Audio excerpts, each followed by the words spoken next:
ಎಲ್ರಿಗೂ ನಮಸ್ಕಾರ. ಇನ್ಫೋಸ್ಟ್ರೀಮ್ ಯೂಟ್ಯೂಬ್ ಚಾನಲ್ಗೆ ಎಲ್ರಿಗೂ ಸ್ವಾಗತ. ಈ ವಿಡಿಯೋದಲ್ಲಿ ನಾವು 2026 ಕ್ವಶನ್ ಪೇಪರ್ ಅಲ್ಲಿ ಕೇಳಿರುವಂತಹ ಪೋಸ್ಟ್ ಫಿಕ್ಸ್ ಎವ್ಯಾಲ್ಯೂಯೇಷನ್ ಪ್ರಾಬ್ಲಮ್ ಅನ್ನ ಡಿಸ್ಕಸ್ ಮಾಡ್ತಾ ಹೋಗೋಣ. So evaluate the post fix expression problem ಇದನ್ನ 7 ಮಾರ್ಕ್ಸ್ ಗೆ ಕೇಳಿದ್ದಾರೆ. ಆ 7 ಮಾರ್ಕ್ಸ್ ಅಲ್ಲಿ ಮೊದಲನೇ ಪಾರ್ಟ್ ಏನು ಅಂತಂದ್ರೆ ಪೋಸ್ಟ್ ಫಿಕ್ಸ್ ಎವ್ಯಾಲ್ಯೂಯೇಷನ್ ಅಲ್ಗಾರಿದಮ್ ಅನ್ನ ಬರೀಬೇಕು. ಸೊ ಅಲ್ಗಾರಿದಮ್ ನಾನು ಸ್ಕ್ರೀನ್ ಮೇಲೆ ಡಿಸ್ಪ್ಲೇ ಮಾಡ್ತೀನಿ, ಬೇಕು ಅಂತಂದ್ರೆ ಸ್ಕ್ರೀನ್ ಶಾಟ್ ಅನ್ನ ತಕೊಳ್ಳಿ. ಸೊ ಇವಾಗ ನಾವು ಪೋಸ್ಟ್ ಫಿಕ್ಸ್ ಎವ್ಯಾಲ್ಯೂಯೇಷನ್ ಅನ್ನ ಕೊಟ್ಟಿರುವಂತಹ ವ್ಯಾಲ್ಯೂ ಅಥವಾ ಎಲಿಮೆಂಟ್ಸ್ ಗಳ ಮೇಲೆ ಅಪ್ಲೈ ಮಾಡಿ ನಾವು ಪೋಸ್ಟ್ ಫಿಕ್ಸ್ ಎವ್ಯಾಲ್ಯೂಯೇಷನ್ ಅನ್ನ ಮಾಡಬೇಕು.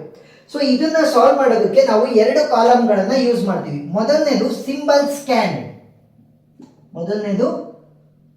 ಸಿಂಬಲ್ ಸ್ಕ್ಯಾನರ್ಡ್. ನೆಕ್ಸ್ಟ್ ಎರಡನೇ ಕಾಲಮ್ ಏನು ಅಂತಂದ್ರೆ ಸ್ಟ್ಯಾಕ್. ಸರಿನಾ? ನಾವು ಸ್ಟ್ಯಾಕ್ ಅನ್ನ ಯೂಸ್ ಮಾಡಿಕೊಂಡು ನಾವಿಲ್ಲಿ ಪೋಸ್ಟ್ ಫಿಕ್ಸ್ ಎಕ್ಸ್ಪ್ರೆಷನ್ ಅನ್ನ ನಾವು ಎವ್ಯಾಲ್ಯೂಯೇಟ್ ಮಾಡ್ತಾ ಹೋಗ್ತೀವಿ. ಸೊ ಇವಾಗ ಮೊದಲನೇ ಸಿಂಬಲ್ ಯಾವ್ದಿರೋದು 6. ಸೊ 6 ಅನ್ನ ಬರ್ಕೊಂತೀನಿ, ಅದನ್ನ ಸ್ಟ್ಯಾಕ್ ಗೆ ಹಾಕ್ತೀನಿ. ನೋಡಿ, ಇಲ್ಲಿ ನಮಗೆ ಆಪರೇಟರ್ಸ್ ಅಂದ್ರೇನು ಮತ್ತೆ ಆಪರೆಂಡ್ ಅಂದ್ರೇನು ಅಂತ ಗೊತ್ತಿರಬೇಕು. For example A plus B ಇದೆ ಅಂತ ಅನ್ಕೊಳ್ಳಿ. ಎ ಮತ್ತೆ ಬಿ ಇದಾವಲ್ಲ, ಇವುಗಳನ್ನ ಏನಂತ ಕರಿತೀವಿ? ಆಪರೆಂಡ್ ಅಂತ ಕರಿತೀವಿ. ಸರಿನಾ? ಆ 2 ಆಪರೆಂಡ್ಗಳ ಮಧ್ಯೆ ಒಂದು ರಿಲೇಶನ್ಶಿಪ್ ಅನ್ನ ತೋರಿಸುತ್ತಲ್ಲ, ಇದನ್ನ ನಾವೇನಂತ ಕರಿತೀವಿ? ಆಪರೇಟರ್ ಅಂತ ಕರಿತೀವಿ. ಇವುಗಳು 2 ಆಪರೆಂಡ್ಗಳು, ಅವುಗಳ ಮಧ್ಯೆ ಇರುವಂತಹ ರಿಲೇಶನ್ಶಿಪ್ ಅನ್ನ ತೋರಿಸುವಂತದ್ದು ಆಪರೇಟರ್. ಸೊ ಇಲ್ಲಿ ಕೇವಲ ಪ್ಲಸ್ ಅಂತಲ್ಲ, ಮೈನಸ್ ಇರ್ಬೋದು, ಡಾಲರ್ ಇರ್ಬೋದು, ಆಮೇಲೆ ಎಕ್ಸ್ಪೋನೆನ್ಷಿಯಲ್ ಇರ್ಬೋದು, ಮಲ್ಟಿಪ್ಲಿಕೇಶನ್, ಡಿವಿಷನ್, ಈ ರೀತಿ ಬರುತ್ತೆ. ಸೊ ಈ ಒಂದು ಪ್ರಾಬ್ಲಮ್ ಅಲ್ಲಿ ಏನ್ ಮಾಡಿದ್ದಾರೆ ನೋಡಿ, ಮಲ್ಟಿಪ್ಲಿಕೇಶನ್ ಅನ್ನ ಈ ರೀತಿ ಕೊಟ್ಟಿದ್ದಾರೆ. ಒಂದು ಈ ರೀತಿನಾದ್ರೂ ಕೊಡಬಹುದು ಮಲ್ಟಿಪ್ಲಿಕೇಶನ್, ಇಲ್ಲ ಅಂತಂದ್ರೆ ಸ್ಟಾರ್ ಮುಖಾಂತರನಾದ್ರೂ ಕೂಡ ಕೊಡಬಹುದು. ಸೊ ಇವಾಗ ಈ ಪ್ರಾಬ್ಲಮ್ ಅನ್ನ ಸಾಲ್ವ್ ಮಾಡಿದ್ರೆ ಈಸಿಯಾಗಿ ಅರ್ಥ ಆಗ್ತಾ ಹೋಗುತ್ತೆ. ಆಪರೇಟರ್ಗಳು ಬಂದಾಗ ಏನ್ ಮಾಡಬೇಕು, ಆಪರೆಂಡ್ಗಳು ಬಂದಾಗ ಏನ್ ಮಾಡಬೇಕು ಅಂತ ಹೇಳ್ತೀನಿ. ಆಪರೆಂಡ್ಗಳು ಅಂತ ಅಂದ್ರೆ ನಂಬರ್ಸ್ ಇರ್ಬೋದು ಅಥವಾ A B C D anything alphabets ಏನಾದ್ರೂ ಬಂದ್ರೆ ನಾವು ಡೈರೆಕ್ಟ್ ಆಗಿ ಸ್ಟ್ಯಾಕ್ ಅಲ್ಲಿ ಇನ್ಸರ್ಟ್ ಮಾಡ್ತೀವಿ. ಸೊ ಇವಾಗ ನನ್ನ ಸ್ಟ್ಯಾಕ್ ಅಲ್ಲಿ ಏನಿದೆ? 6 ಇದೆ. ಸರಿನಾ? Next 2. So 2 is an operand or operator, it is an operand. So operand ಅಂತಂದ್ರೆ ಇಲ್ಲಿ ಬರಿಬೇಕು. ಸೊ ಅದನ್ನ ಸ್ಟ್ಯಾಕ್ ಗೆ ಇನ್ಸರ್ಟ್ ಮಾಡಬೇಕು.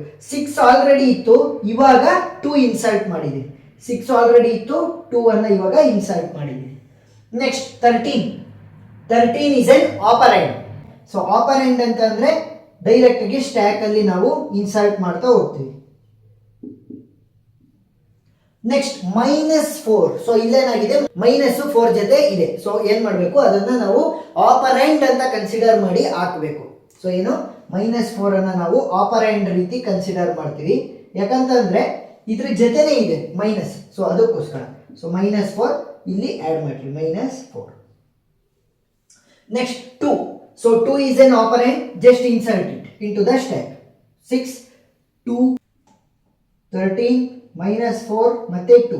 ಸೊ ಇವಾಗ 2 ಕೂಡ ಇನ್ಸರ್ಟ್ ಆಯಿತು stacking. Next multiplication. So multiplication ಅಂತ ಬಂದಾಗ it is N operator. So operator ಬಂದಾಗ ಏನ್ ಮಾಡಬೇಕು? ಸ್ಟ್ಯಾಕ್ ಅಲ್ಲಿ ಟಾಪ್ ಆಫ್ ದಿ 2 ಎಲಿಮೆಂಟ್ಸ್ ಗಳು ಇರ್ತಾವಲ್ಲ, ಅವುಗಳ ಮಧ್ಯೆ ಈ ಆಪರೇಟರ್ ಅನ್ನ ಅಪ್ಲೈ ಮಾಡಬೇಕು.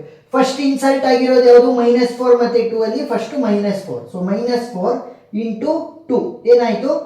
ಮೈನಸ್ ಅದೇ ರೀತಿ ಹೇಳ್ಕೊಳುತ್ತೆ, 4 2s are 8.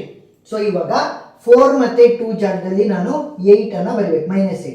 6 ಅದೇ ರೀತಿ ಉಳ್ಕೊಂತು, 2 will be same, 13 will be same, -8 ಇವೆರಡರ ಜಾಗಕ್ಕೆ. ಸೊ 6, 2, 13 ಮತ್ತೆ -8. ಸರಿನಾ? ನೆಕ್ಸ್ಟ್ ಪ್ಲಸ್ ಇದೆ. So plus is N operator. So operator ಬಂದಾಗ ಟಾಪ್ ಆಫ್ ದಿ ಸ್ಟ್ಯಾಕ್ ಅಲ್ಲಿ ಇರುವಂತಹ 2 ಆಪರೆಂಡ್ಗಳ ಮಧ್ಯ ನಾನು ಅಪ್ಲೈ ಮಾಡಬೇಕು. ಫಸ್ಟ್ ಯಾರು ಇನ್ಸರ್ಟ್ ಆಗಿರೋ 13 ಮತ್ತೆ -8 ಅಲ್ಲಿ 13. ಸೊ 13 ಯಾವುದು ಆಪರೇಟರು? ಪ್ಲಸ್. ಎರಡನೇ ಆಪರೆಂಡ್ ಯಾವುದು? -8. So 13 plus into minus -8. So 13 -8 ಅಂತಂದ್ರೆ 5. ಸೊ 5 ಅನ್ನ ಬರಿಬೇಕು. ಸ್ಟ್ಯಾಕ್ ಅನ್ನ ಅಪ್ಡೇಟ್ ಮಾಡಿ. 6 will be same, 2 will be same, ಇಲ್ಲಿ 5 ಬಂತು. 6 will be same, 2 will be same ಮತ್ತೆ 5. So this is the final answer. ಯಾಕಂತಂದ್ರೆ ನೋಡಿ, ನಮಗೆ ಕೊಟ್ಟಿದ್ದಂತ ಎಲ್ಲಾ ಎಲಿಮೆಂಟ್ಸ್ ಗಳು ಅಥವಾ ಸಿಂಬಲ್ಸ್ ಗಳು ಖಾಲಿ ಆದವು. ಇನ್ನೂ ಫುಲ್ ನನಗೆ ಆನ್ಸರ್ ಬಂದಿಲ್ಲ. ಇನ್ನು 6 ಇದೆ, 2 ಇದೆ, 5 ಇದೆ. ನಮ್ಮ ಸ್ಟ್ಯಾಕ್ ಎಂಟಿ ಆಗಿಲ್ಲ. ಸೊ ಇದನ್ನ ಏನಂತ ಕರಿತೀವಿ? ಪಾರ್ಷಿಯಲ್ ಔಟ್ಪುಟ್ ಅಂತ ಕರಿತಾ ಹೋಗ್ತೀವಿ. ಸೊ ಇಲ್ಲಿಗೆ ನಿಲ್ಲಿಸಬೇಕು, ಮುಂದೆ ನಾವು ಸಾಲ್ವ್ ಮಾಡೋಕ್ಕಾಗಲ್ಲ. ಯಾಕಂತಂದ್ರೆ extended version of the symbols ಇಲ್ಲ. ಸೊ ಇಲ್ಲಿಗೆ ಸ್ಟಾಪ್ ಮಾಡಬೇಕು. ಸೊ ಪ್ರಾಬ್ಲಮ್ ಅರ್ಥ ಆಗಿದೆ ಅಂತ ಅನ್ಕೊಂಡಿದ್ದೀನಿ. ಏನಾದ್ರೂ ಡೌಟ್ ಇದ್ರೆ ಕಮೆಂಟ್ ಸೆಕ್ಷನ್ ಅಲ್ಲಿ ತಿಳಿಸಿ, ನಾನು ಕ್ಲಾರಿಫೈ ಮಾಡ್ತೀನಿ. ವಿಡಿಯೋ ಇಷ್ಟ ಆಗಿದ್ರೆ ಸಬ್ಸ್ಕ್ರೈಬ್ ಆಗೋದನ್ನ ಮರಿಬೇಡಿ, ಯಾಕಂತಂದ್ರೆ ನಿಮ್ಮ ಒಂದು ಸಪೋರ್ಟ್ ಕೂಡ ನಮಗೆ ಇನ್ನೂ ಜಾಸ್ತಿ ವಿಡಿಯೋಗಳನ್ನು ಮಾಡೋದಕ್ಕೋಸ್ಕರ ಸಪೋರ್ಟ್ ಮಾಡ್ತಾ ಹೋಗುತ್ತೆ. Thank you.